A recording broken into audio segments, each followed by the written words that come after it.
الرحمن الرحیم۔ حضرت ابو سعید خدری رضی اللہ تعالیٰ عنہ یہ واقعہ بیان کرتے ہیں کہ ایک دن رسول اللہ صلی اللہ علیہ وآلہ وسلم مسجد نبوی میں تشریف لائے تو حضور صلی اللہ علیہ وسلم کی نظر ایک انصاری شخص پر پڑی جن کا نام ابو امامہ باہلی تھا۔ تو نبی کریم صلی اللہ علیہ وآلہ وسلم نے ارشاد فرمایا، اے ابو امامہ، کیا بات ہے؟ میں تمہیں نماز کے وقت کے علاوہ مسجد میں الگ تھلگ بیٹھا ہوا دیکھ رہا ہوں۔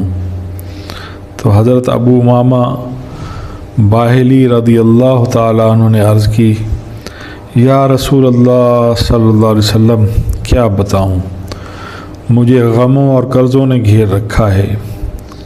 تو حضور صلی اللہ علیہ وسلم نے ارشاد فرمایا، کیا میں تمہیں ایک دعا نہ سکھلا دوں؟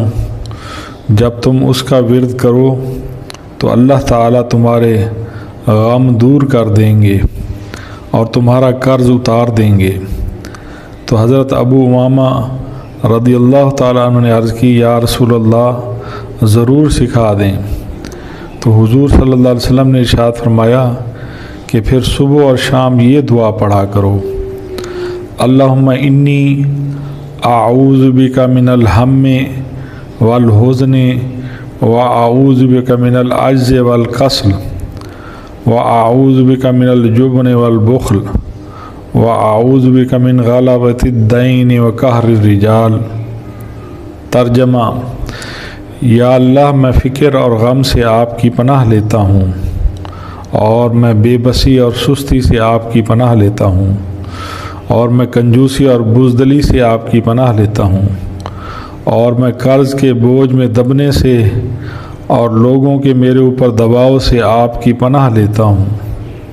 حضرت ابو امامہ رضی اللہ تعالیٰ عنہ فرماتے ہیں، جب میں نے صبح اور شام حضور صلی اللہ علیہ وسلم کے دیے ہوئے اس عمل اور وظیفے کو پڑھا تو پھر اللہ تعالیٰ نے میرے تمام غم دور کر دیے اور میرا سارا قرض بھی ادا کرا دیا۔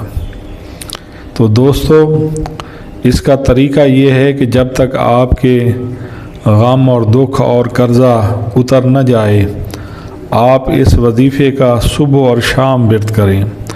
اگر ہو سکے تو نماز پنجگانہ کے بعد، یعنی ہر نماز کے بعد اس کا آپ ورد کریں۔